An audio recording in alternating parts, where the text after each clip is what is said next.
world completely barren and devoid of all life due to harsh conditions in its atmosphere such as pollution and toxic gases.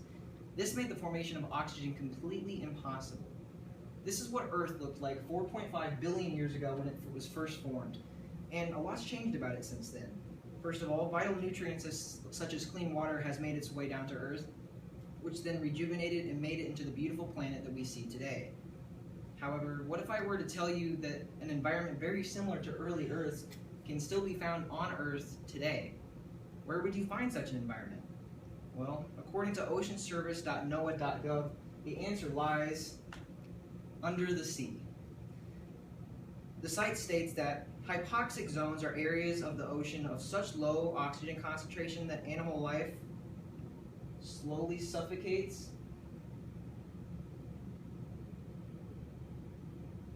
and dies. These zones are sometimes referred to as dead zones. These zones can form and can also self-reverse and become a teeming ocean full of life again. However, this is becoming less and less of an option with every passing year due to the increase in pollution causing more formations to occur unnaturally. And this time it's only to blame. We're the only ones to blame because of it. However, these zones caused by us can still be reversed if we decide to intervene. This is why it's time to shed some serious light into the dirty, polluted waters and allowing us to see that the answer lies on land with us, not in the sea. Firstly, let's acquaint ourselves with the repercussions of our actions and study these zones a little bit more in depth.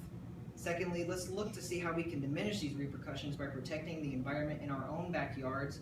And lastly, how some zones have already been restored as a result of human interference. Let's dive a little deeper into the situation at hand. Oceanservice.noaa.gov also states that dead zones occur when less oxygen is dissolved into the water and is referred to as a dead zone. This is because most marine life either dies, or if they're mobile, such as fish, they leave the area into deeper water. The result of these formations are the result of waste sewage being dumped into the water and runoff farm fertilizers. They get deposited into local rivers and streams and then flows downstream and into the oceans. The waste forms algae that sinks and dies in the ocean and uses up large amounts of oxygen to complete the decomposition process, thus eliminating all oxygen and pollutes the water in return. Dead zones not only affect marine life, but if we look closer into it, they have a huge impact on the human lives whose livelihoods depend on the sea and its teeming life, just like Terry Pisani. In an interview with CNN.com, fisherman Pisani stated he depended on the fishing grounds of the Louisiana coast where the 63-year-old has made a living for nearly 5 decades and has seen the waters become an aquatic graveyard or dead zone. Now struggling to make ends meet, Pisani is not the only one that is noticing that fish that end up on our dinner plates when we go out to eat are disappearing, and if we don't intervene soon, they're not going to be on the menu for very much longer. According to fishoncharters.net, they formed a list of the most common fish that we see on our dinner plates when we go out to eat. These include sea trout, Gulf flounder, king mackerel, and even bigger animals such as the black-tipped shark. However, if we don't intervene and step in, these fish could maybe fall out of your diet very soon. The fish that do survive are by no means immune to the pollution.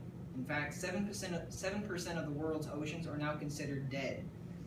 According to phys.org, they claim that the average body size for marine life will dwindle to 25% or less by 2050 if the pollution continues to grow.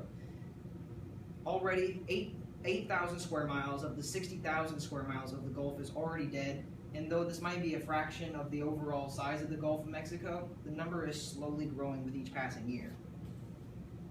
However, if we eliminate the pollutants causing these zones, the environment can quickly recover from them and bounce back.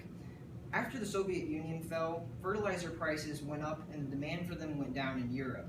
They were just too expensive for farmers to buy, so they went to other means of fertilizing their crops.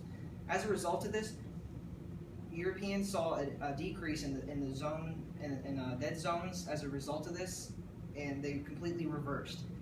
However, now that farm fertilizer is back on the rise and is more affordable, the zones have come back on the coast of Europe.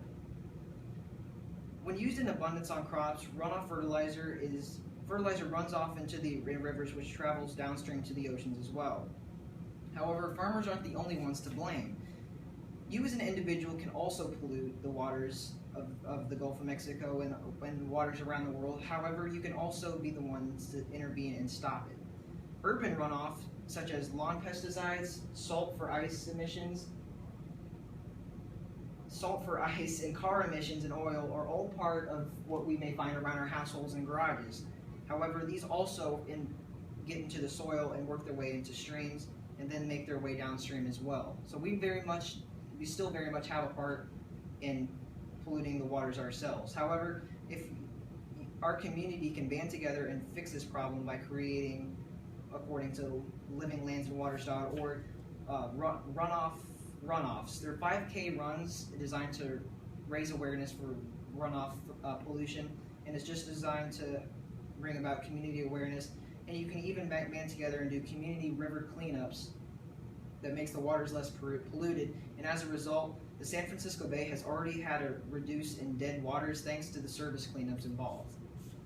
So much more goes into the cleanup of our environment than simply recycling or planting new trees. You have to be there to protect it afterwards and make sure it stays strong. Some parts of the ocean are inhabitable, like early Earth. However, Earth turned into the world we see today, and it was a new beginning. And if we intervene, it can be a new beginning for our oceans and seas as well. Thank you.